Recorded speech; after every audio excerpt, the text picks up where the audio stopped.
ભરૂચના સુપ્રસિદ્ધ યાત્રાધામ કબીરવડ ખાતે નર્મદા નદીના કિનારે એક હૃદયદ્રાવક કરુણાંતિકા સર્જાઈ છે, જ્યાં નદીમાં નાહવા પડેલ મામા ભણેજ પાણીના જોરદાર પ્રવાહમાં ડૂબી ગયા હતા. ભરૂચના સોન તલાવડી વિસ્તારમાં રહેતા અને તાજેતરમાં ધોરણ 12ની પરીક્ષા પાસ કરીને કોલેજ જીવનની શરૂઆત કરવા જઈ રહેલ 20 વર્ષીય અમિત લખાભાઈ વાઘેલાના ઘરે સુરત જિલ્લાના કોસળ ગામથી તેમનો 7 વર્ષીય ભાણેજ રાજ રાજેશભાઈ વાઘેલા ઉનાળાના વેકેશનની રજાઓ ગાળવા માટે આવ્યો હતો. હાલમાં પડી રહેલ અસહ્ય ગરમીથી રાહત મેળવવા અને ફરવાના હેતુથી મામા ભાણેજ બપોરના સમયે કબીરવડ ગયા હતા, જ્યાં બંને નર્મદા નદીના કિનારે નાહવા માટે પાણીમાં ઉતર્યા હતા. નાહી રહ્યા હતા તે દરમિયાન અચાનક નાનો રાજ ઊંડા પાણી તરફ ખેંચાવા લાગ્યો હતો અને તેને ડૂબતો જોઈ મામા અમિત વાઘેલા પોતાના જાનની પરવા કર્યા વિના તેને બચાવવા માટે નદીના ઊંડા પાણીમાં આગળ વધ્યા હતા, પરંતુ પાણીનો પ્રવાહ અને ઊંડાણ અતિશય વધુ હોવાને કારણે જોતજોતામાં બંને મામા ભાણેજ નદીના આ પ્રવાહમાં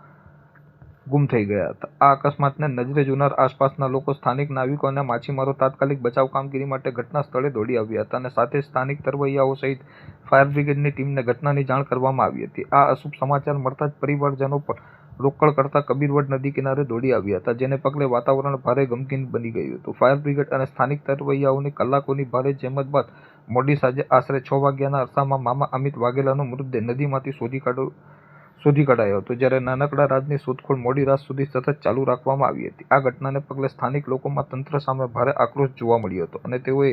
ગંભીર આક્ષેપો કર્યા હતા કે કબીરવડ યાત્રાધામના વિકાસ કાર્ય અંતર્ગત નદી કિનારે કરાયેલ ખોદકામને કારણે અંદર મોટા અને ઊંડા ખાડાઓ પડી ગયા છે, જેને લીધે નદીનું પાણી